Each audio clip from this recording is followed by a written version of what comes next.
আমরা তো তাকে ফেরত চাই, আইনিভাবে চাই। পররাষ্ট্র মন্ত্রণালয়ের মাধ্যমে আমরা অনুরোধ করেছি, এক্সট্রাডিশন চুক্তি অনুসারে অনুরোধ করেছি, আমরা শেখ হাসিনাকে ফেরত চাই এবং আমরা চাই তিনি মামলা ফেস করুন। তো এখন যদি কেউ বলে আসতে চায়, আমরা তো তাকে চাচ্ছি ফেরত। যদি কোনো গণমাধ্যম কোনো বক্তব্য প্রচার করে থাকে, আদালতের যদি কোনো নিষেধাজ্ঞা না থাকে সেই ব্যক্তির বক্তব্য প্রচারের, সেই ক্ষেত্রে পারে। কারণ আদালতের নিষেধাজ্ঞা আছে কিনা আমি সে জানি না। কিছু অপরাধ আছে, সেটা অপরাধ কমানোর জন্য প্রোঅ্যাক্টিভ কাজ করি আমরা। এমন যেমন মাদক বিরোধী অভিযান চলছে, চাঁদাবাজি সন্ত্রাসী বিরোধী অভিযান চলছে, এটা হচ্ছে অনেকটা প্রোঅ্যাক্টিভ, যাতে এই অপরাধগুলো কম হয়। কিন্তু এই জাতীয় অপরাধগুলো, ধর্ষণ, হত্যা, এগুলো হচ্ছে সংঘটিত হওয়ার পরে পুলিশের যে অ্যাক্টিভিটিস, যে করণীয়, সে বিষয়ে আমি বলতে পারি। আমরা দায়িত্বে আসার পর এই পর্যন্ত যতগুলো হেনিয়াস ক্রাইম এই জাতীয় হয়েছে, আপনারা কি কেউ একটা ক্রাইমের ক্ষেত্রে বলতে পারবেন যে পুলিশ সর্বোচ্চ চেষ্টা করেনি এবং সংক্ষিপ্ত সময়ের ভিতরে তারা অ্যারেস্ট করতে পারেনি? একটাও নেই। আমার কাছে তালিকা সবগুলো আছে। যদি তার ব্যত্যয় কিছু হয়ে থাকে আপনারা প্রশ্ন তুলতে পারবেন। রামিসার ব্যাপারেও 24 ঘন্টার ভিতরে আসামি গ্রেফতার হয়েছে এবং তার রামিসার যে প্রধান আসামি দর্শক, তার নাম সম্ভবত সোহেল, তার স্ত্রী সহ তাদেরকে গ্রেফতার করা হয়েছে। 164 স্টেটমেন্ট দিয়েছে, জবানবন্দি দিয়েছে মূল আসামি।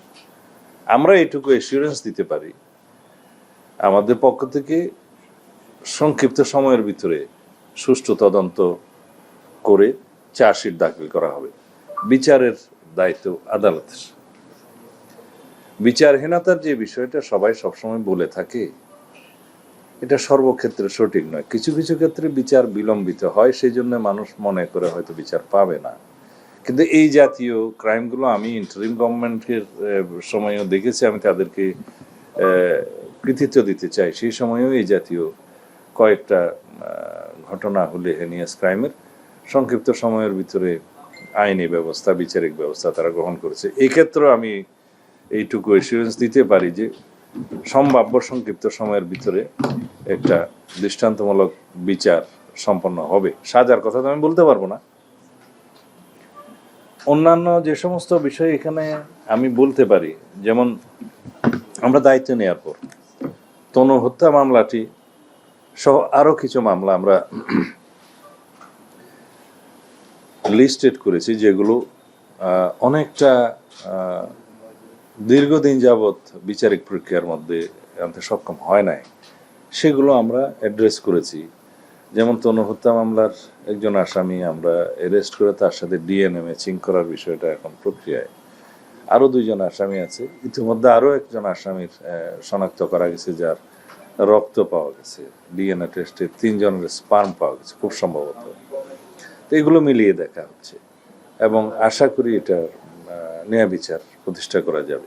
এছাড়া কুমিল্লা সংঘবদ্ধভাবে যে একটা ধর্ষণের ঘটনা হয়েছে, সব আসামিকে গ্রেফতার করা হয়েছে। তারপরে বগুড়ার তরুণী ধর্ষণের বিষয়ে আমরা সংক্ষিপ্ত সময়ের মধ্যেই এগুলো সব আসামিকে হাতে নাতে গ্রেফতার করা হয়েছে। কাপাসিয়ায় 5 খুনের ঘটনায় তাদেরকে গ্রেফতার করতে আমরা সক্ষম হয়েছি। ঢাকার মান্ডায় প্রবাসী হত্যাকাণ্ডের বিষয়েও এই হত্যাকাণ্ডে জড়িত থাকার অভিযোগে 2 জন নারীকে গ্রেফতার করা হয়েছে।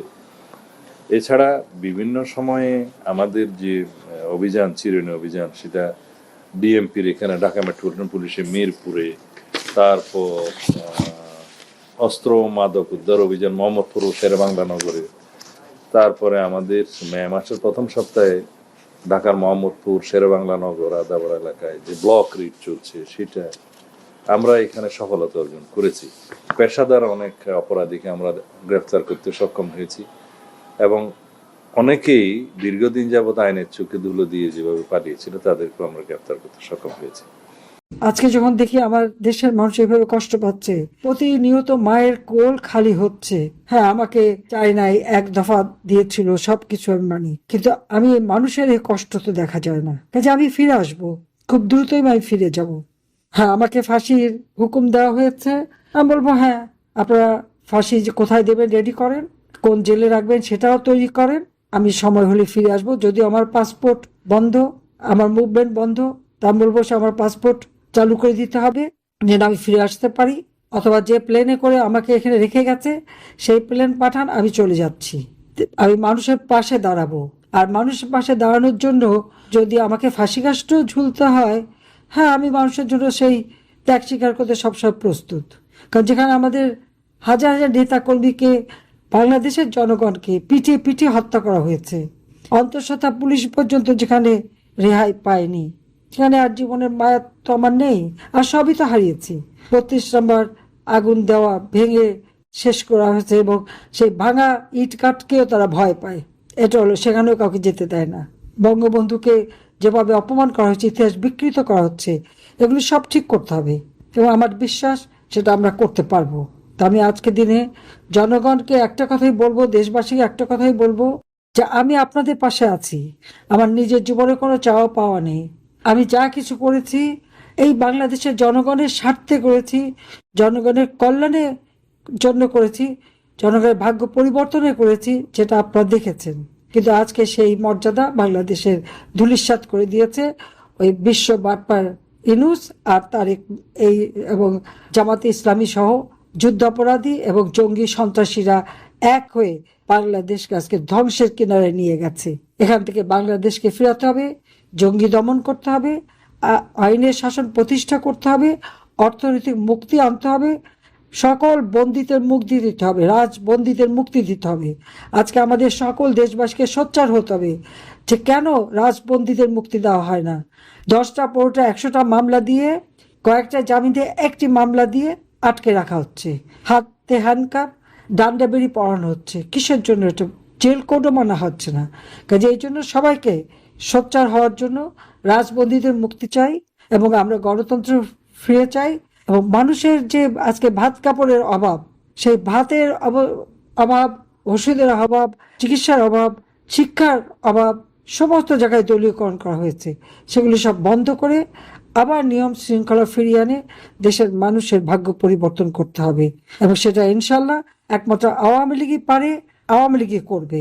মানুষের পাশে আওয়ামী লীগ সবসময় আছে। এটা আওয়ামী লীগ সংগঠন, জনগণের সংগঠন। এই সংগঠনকে কোনো অবৈধ ক্ষমতাধারীরা তারা এটাকে নিষিদ্ধ করতে পারে না। নিষিদ্ধ করলেই আওয়ামী লীগ নিষিদ্ধ হয়ে যায় না, যায় নাই। আওয়ামী লীগ আছে, আওয়ামী লীগ একটা নির্বাচন করলো, এরা এতই দুর্বল, এদের অবস্থা এত নাজুক যে তারা নির্বাচনটা করতে সাহস পায় না। আওয়ামী লীগকে নিষিদ্ধ করে দিয়ে, ইলেকশন করতে না দিয়ে তারা ইলেকশন করে ক্ষমতায় গেছে। কেন? জনগণই শক্তি, জনগণের শক্তিতেই সবাই বলিয়ান হয়। তাহলে সেই জনগণের মুখোমুখি হতে এরা ভয় পায় কেন? কারণ তাদের অপরাধী মন। ওই বিশ্ব বাটপার ইউনূস, সে একটা ইলেকশনের নামে প্রহসন করে ক্ষমতা বসালো কাকে? গ্রেনেড হামলাকারী, 10টা অস্ত্র চোরাকারী, দুর্নীতিবাজ, যার বিরুদ্ধে আমেরিকার FBI সাক্ষী দিয়ে গেল। আর যে খাম্বা নামে খুব পরিচিত, একজন হচ্ছে গ্রেনেড খাম্বা তারিক, আর একজন হচ্ছে বিশ্ব বাটপার ইউনূস। এদের দুজন কারসাজি, তার সাথে হচ্ছে যুদ্ধাপরাধী জামাত। এরা জনগণের মুখোমুখি হতে সাহস তাদের নাই, ভোটের উপর বিশ্বাস নাই, গণতন্ত্রের বিশ্বাস নাই।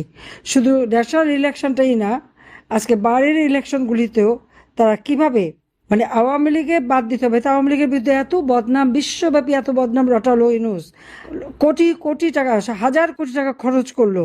বাংলাদেশে এত টাকা খরচ করে তারা যত, মানে যেটা বলবো, সেই কিশোর গ্যাং থেকে শুরু করে সমস্ত যত রকম ক্রিমিনালদের ব্যবহার করা, ফলস ID কার্ড, পোশাক বানিয়ে ছাত্রছাত্রী সাজানো, আবার অনেক জায়গায় ছাত্রছাত্রী সবাইকে বেশ টাকা পয়সা দিয়ে নামালো। এত কিছু করে ক্ষমতা এসেও তাদের কিন্তু মানে আত্মবিশ্বাসটা নাই, যে কারণে বাইরের ইলেকশনে আওয়ামী লীগের কাউকে ইলেকশন করতে দেবে না। আর আওয়ামী লীগ যদি এতই খারাপ হয়, তো জনগণের কাছে আমরা পরীক্ষা দেব। যদি কোনো অপরাধ করি, জনগণের কাছে আমরা ক্ষমা চাইব। কিন্তু এইরকম বাটপারদের কাছে, আর বাটপাড়া এসে এইভাবে মানুষের ভোটের অধিকার কেড়ে নেবে, কথা বলার অধিকার কেড়ে নেবে। ইউনূসের আমল থেকে এই পর্যন্ত কারো তো কোনো কথা বলার অধিকার নাই। কেউ তো কোনো মত প্রকাশ করতে পারে না। 41,000 কোটি টাকা টিকার জন্য রেখে আসলাম, কেন টিকা কেনা হয়নি, কেন এত শিশুদের হত্যা করা হলো? আজকে শুধু হামের টিকা না, আমি তো যত রকমের টিকা দিতাম, কোনো কিছু সংগ্রহ করেনি। এই শিশুগুলি অপুষ্টিতে ভুগবে, এই শিশুগুলি নানা রকম অসুখে ভুগবে, এই শিশু মৃত্যু আরও বৃদ্ধি পাবে।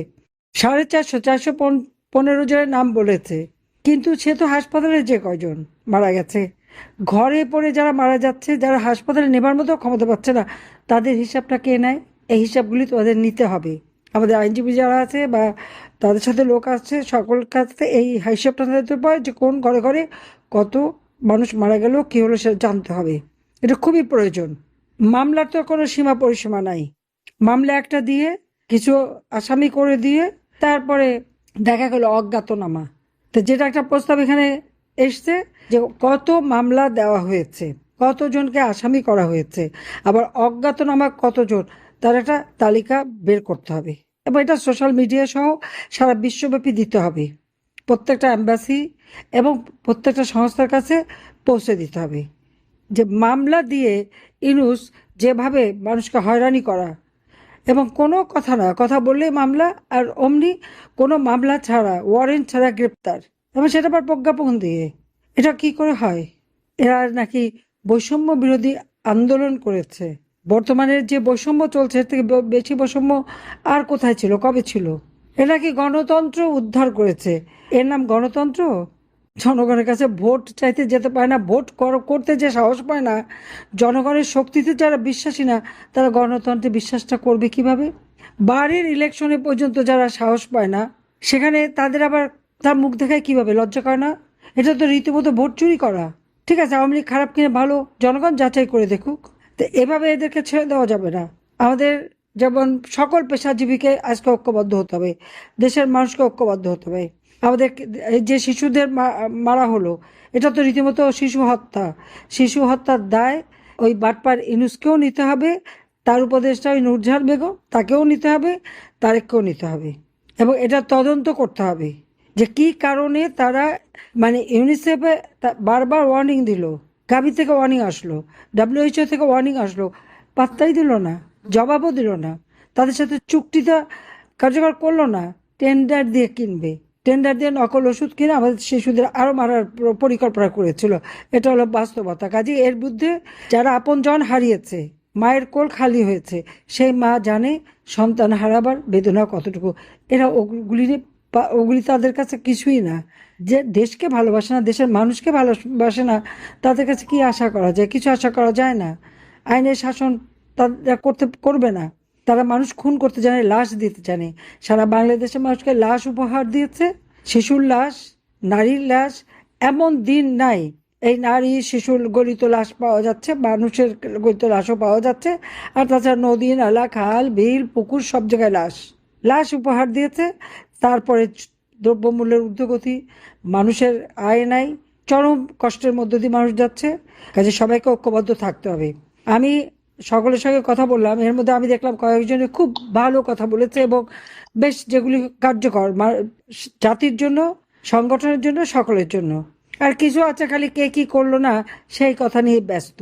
আমি আগেও বলছি, এবারও বলবো যে এই কে কি করলো না করলো এটা নিয়ে আলোচনা না করে আমরা নিজে কে কতটুকু কি করতে পারলাম সেটা নিয়ে থাকাই ভালো। আর কিভাবে সংগঠনটাকে সুসংগঠিত করে মানুষ পাশে দাঁড়িয়ে মানুষের অধিকার আমরা নিশ্চিত করব, গণতন্ত্রকে সুসংহত করব, গণতন্ত্রের মধ্য দিয়ে আবার আমরা দেশের অর্থনীতি উন্নত করব। উন্নয়নশীল দেশের মর্যাদা পেয়েছিল বাংলাদেশ, সেটাও রাখলো না, সেটাও শেষ করে দিল। কেন? আজকে যাদেরকে মুক্তিযুদ্ধ করে পরাজিত করেছে, এখন সেই পরাজিত শক্তির পদলেহনে ব্যস্ত। বিজয়টা পছন্দ হয়নি। আরে দেশ যদি স্বাধীন না হতো, মেজর জিয়া হিসেবেই চলে যেতে হতো। জাতির পিতা বঙ্গবন্ধু শেখ মুজিব দেশ স্বাধীন শুধু করে না, মেজর জিয়ার প্রমোশনও দিয়ে মেজর জেনারেল করেছে।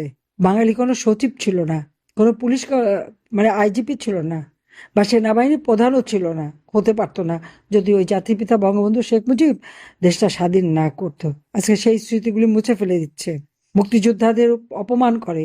আর রাজাকার যারা 30 লক্ষ মানুষ হত্যার সঙ্গে জড়িত, লাখো মেয়েদেরকে যারা পাকিস্তানি ক্যাম্পে দিয়েছে, তাদেরকে গলায় মালা দিয়ে পার্লামেন্টে বসায়। কাজে এই পার্লামেন্ট অপবিত্র করে ফেলেছে তারা। জনগণের গণতান্ত্রিক অধিকার, ভোটের অধিকার পুনরুদ্ধার করে দেশে গণতন্ত্র প্রতিষ্ঠার মাধ্যমে অর্থনৈতিক মুক্তি আনতে হবে, রাজনৈতিক, অর্থনৈতিক, সামাজিক মুক্তি আনতে হবে। আজকে সংখ্যালঘু সম্প্রদায়, আমি সেদিন কথা বললাম সেই পাবনা ফুলজানা ইউনিয়ন, যেখানে খ্রিস্টান সম্প্রদায়ের 200 বাড়ি 2001 সালে বিএনপি তাদেরকে ভেঙে তছনছ করেছিল। এবারেও কত গির্জা, মসজিদ, মন্দির, এমনকি দরগা শরীফ ভেঙে তছনছ করেছে। এরা না ধর্মে কর্মে আছে, না কোনো কিছুতে আছে। কাজে এদের দুঃশাসন থেকে দেশকে রক্ষা করা, কারণ ইনুস গেছে কিন্তু তার যে উত্তরাধিকার তারেক সে আছে, দুজন একই জিনিস, তাদের সাথে আছে যুদ্ধাপরাধী। এই 3 গ্রুপ এক হয়ে আমাদের দেশটাকে শেষ করেছে। কাজে এটা জনমত সৃষ্টি করতে হবে, জনগণের পাশে দাঁড়াতে হবে, জনগণের কাছে যেতে হবে, কারণ আওয়ামী লীগের আর কোনো জনগণই শক্তি, আর সেই জনগণকে নিয়েই দেশকে আবার পুনরুদ্ধার করতে হবে। আইনের শাসন প্রতিষ্ঠা করব আমরা, দেশের মানুষের ভাগ্য আমরা পরিবর্তন করবো ইনশাল্লাহ। সবাই ভালো থাকো, সুস্থ থাকবেন। খোদা হাফেজ। জয় বাংলা, জয় বঙ্গবন্ধু।